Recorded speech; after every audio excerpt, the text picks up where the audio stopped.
জাতীয় নাগরিক পার্টির দক্ষিণাঞ্চলের মুখ্য সংগঠক হাসনাত আব্দুল্লাহর গাড়িতে হামলার অভিযোগে আটক করা হয়েছে ৫৪ জনকে। তাদের প্রায় সবাই আওয়ামী লীগ এবং সংশ্লিষ্ট বিভিন্ন সংগঠনের নেতাকর্মী বলে জানিয়েছে পুলিশ। এছাড়া ওই ঘটনায় সকাল পর্যন্ত থানায় কোনো অভিযোগ কিংবা মামলা হয়নি বলেও নিশ্চিত করা হয়েছে। সকালে গাজীপুর মহানগর পুলিশের কমিশনার নাজমুল করিম খান বলেন, যে সরকারকে তারা বিদায় করেছে সেই সরকারের লোকজনই এই হামলার সঙ্গে জড়িত।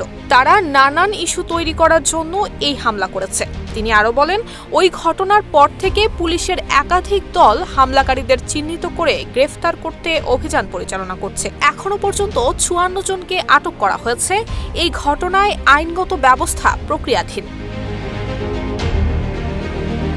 গাজীপুর মহানগর পুলিশ সূত্রে জানা গেছে, হাসনাত আব্দুল্লাহর গাড়িতে হামলার ঘটনায় পরপরই জড়িত ব্যক্তিদের ধরতে পুলিশ অভিযান শুরু করে।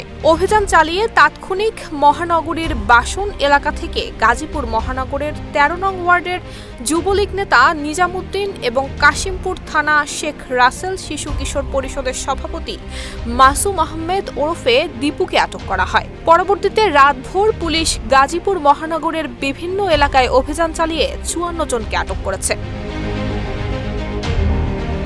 নুসরাত জাহান মেহেক, ঢাকা পোস্ট।